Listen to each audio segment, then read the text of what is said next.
दैनिक government job के दौरान हमारी तब्दीली होती ही रहती है, जिस वजह से मुझे कभी भी कहीं भी निवास करना पड़ता।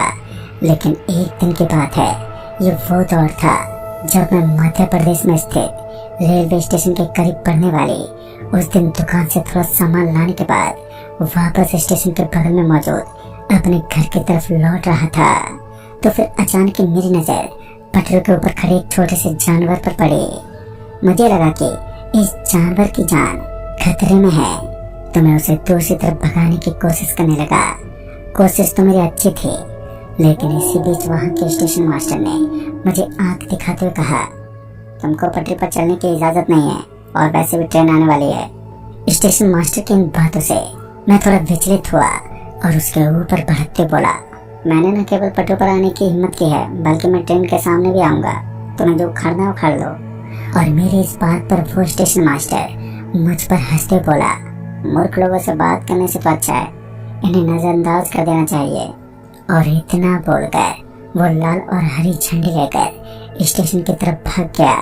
मेरे ऊपर की गई उसकी ये टिप्पणी मुझे बिल्कुल बर्दाश्त नहीं थी, लेकिन मैंने भी उसे एक मूर्ख समझकर उसकी घिनौनी राजनीति को नजरअंदाज कर दिया। जब मुझे लगा कि ट्रेन आने वाली है, तो मैंने किसी तरह उस विशाल सी दूरी में फैली पटरियों के ऊपर से उस जानवर को भगा दिया। और इसी बीच मुझे खड़खड़ की बेहद शोर के गूंजने की आवाजें सुनाई देने लगी और मुझे 100% विश्वास हो चुका था कि मेरे पीछे आने वाली बस तो कोई और चीज नहीं बल्कि ट्रेन ही है। मैं मौके का फायदा उठाते हुए पटरियों से नीचे उतर गया।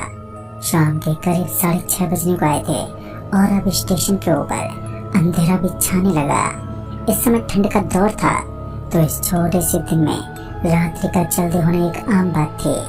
मैं स्टेशन की उस जगह को चीरता हुआ वापस अपने घर की तरफ बढ़ रहा था कि तभी मुझे पटरियों के बीचों बीच एक और सफेद कलर का शर्ट नजर आने लगा।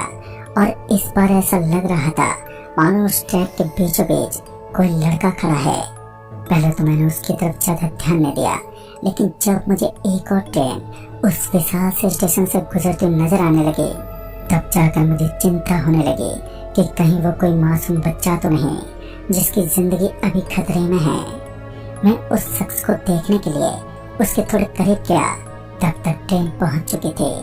ट्रेन की स्पीड को देखकर मैं थोड़ा हैरान था, क्योंकि पटरियों के बीच खड़ा कोई और नहीं बल्कि एक 17 साल का लड़का था जिसने सफेद रंग का शर्ट पहन रखा था। मैं उस बच्चे को वहां से हटने का इशारा भी करने लगा, लेकिन उस लड़के ने अपने पांव किसी पत्थर की तरह जमा रखे थे और फिर ट्रेन ने उसे सिर्फ कुछ पल में ही कुचल कर रख दिया। ये दृश्य बहुत ही घातक था। उस बच्चे को चीरने वाली वो आवाज मेरे कानों में गूंजने लगी। उस ट्रेन का एक ऐसा साया मेरे दिल में छप चुका था। ट्रेन के तकरीबन 28 डिब्बे गुजरने के बाद वो ट्रेन पीछे से एकदम खाली दिख रही थी। जब तक पूरी की पूरी ट्रेन वहां से गुजरी, तब मैंने देखा कि वहां खून के धब्बे का कोई भी संबंध नहीं था।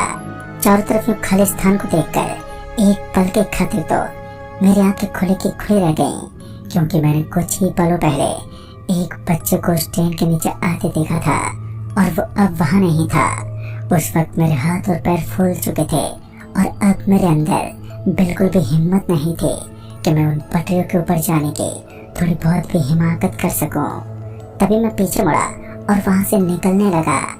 उस दिन मैं किसी तरह अपने घर पहुंच गया, लेकिन एक गहरा भय मेरे दिल में बैठ चुका था। बार बार मुझे डर की एक आंधी सता रही थी। पता नहीं क्यों मुझे बड़ा ही बेचैन सा फील हो रहा था। और ये बात तो सत्य है कि जब हमारी आंखों के सामने कोई भयानक हादसा होता है, तो वो हमारी आंखों में किसी खौफ की तरह चलने लगता है। बार बार वही दृश्य मेरी आंखों के सामने घूम रहा था और मैं अपने उस घर में अकेला ही रहता था, जिस वजह से मैंने इस बारे में ज्यादा नहीं सोचा और खाना खाने के बाद अपने बिस्तर पर लेट गया। दरअसल मेरा सोचना था कि थोड़ी देर के बाद मैं अपनी नींद खत्म करके फ्रेश होने के बाद ड्यूटी पर लौट जाऊंगा। दरअसल मैं एक पुलिस कर्मचारी हूँ और मेरी ड्यूटी में तब्दीली होती है। रात के तकरीबन 3:30 बजे के बाद मुझे उस जगह पर पहुंचना था जहां पर मेरी ड्यूटी थी। इससे पहले मैं रात के तकरीबन 8:30 बजे के आसपास ही अपने बिस्तर पर लेट गया था ताकि मैं अपनी नींद पूरी कर सकूं। समय समय की बात है, जब जब इंसान के खतरों का समय आता है, तब तक उसके ऊपर किसी ऐसी चीज का साया मंडराता है जिसका खौफनाक रहस्य कोई नहीं जान सकता। सिर्फ एक हकीकत इंसान को बैकफुट पर धकेलने के लिए काफी होती है।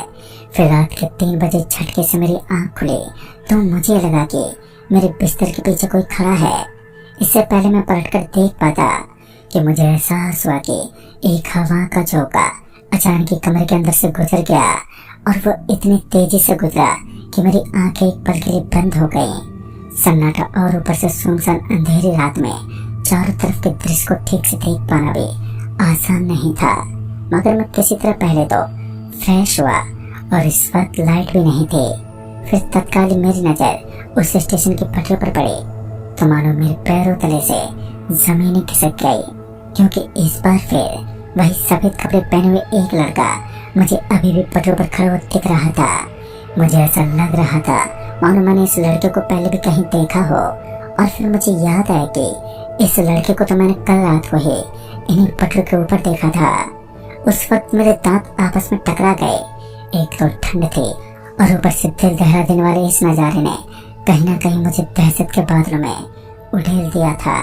अब मेरी सांसें थमने लगी थी, मगर उस समय रोशनी का कोई नामो निशान नहीं था, तो उसके ऊपर लाइट मारकर देखना भी मेरे लिए नामुमकिन था।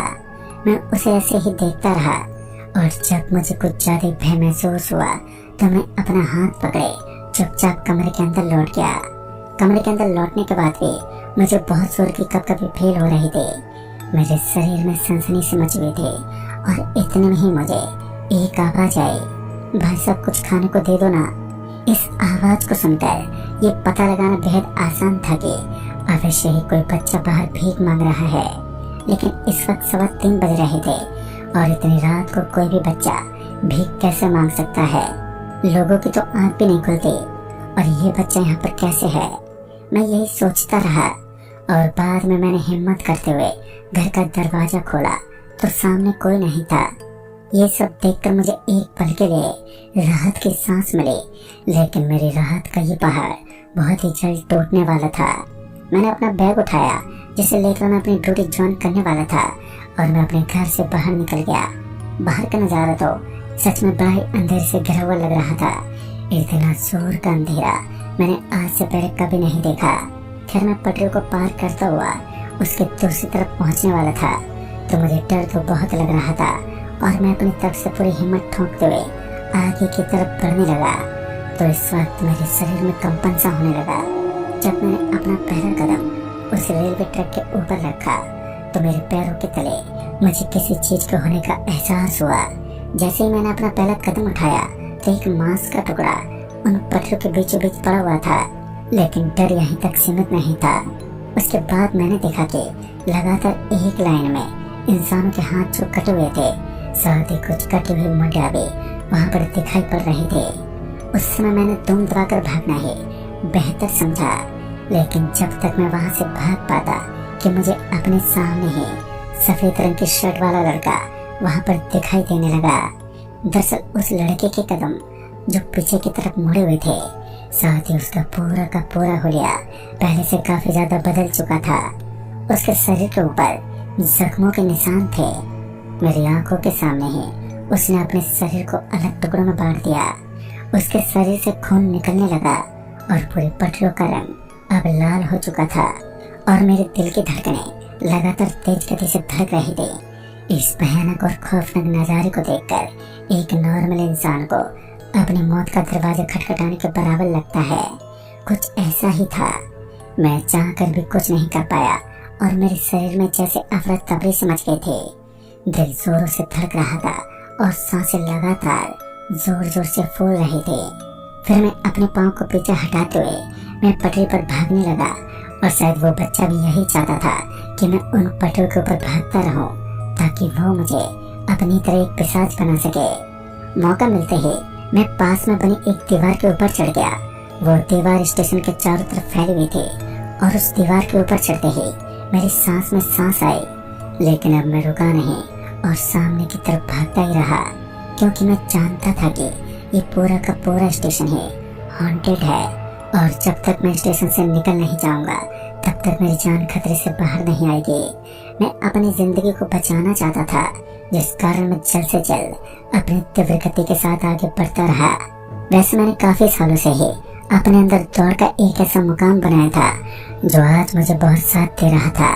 मैंने अपने बचपन से ही रनिंग का एक नियम सा बनाया था जो आज मुझे बहुत काम आ रहा था।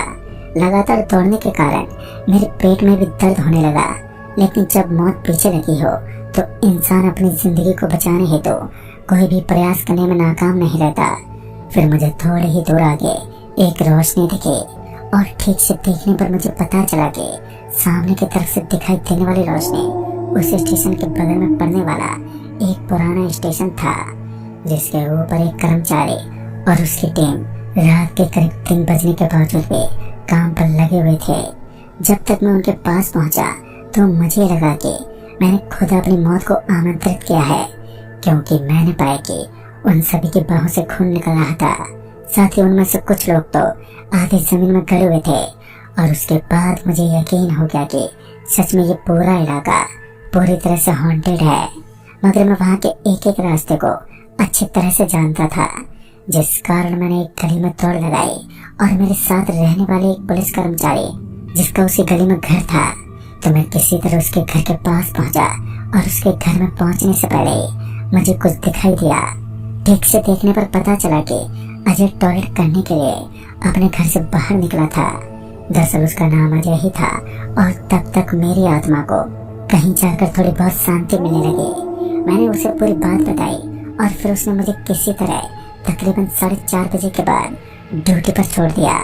फिर मुझे पता चला कि जो लड़का मुझे दिखाई दिया था वो उन्हीं पटरों पर काम करता था, लेकिन एक दिन ट्रेन की चपेट में आने की वजह से वो बुरी तरह से कुचला गया। हालांकि उसके साथ साथ कई लोगों ने मृत्यु के दरवाजे को खटखटा दिया।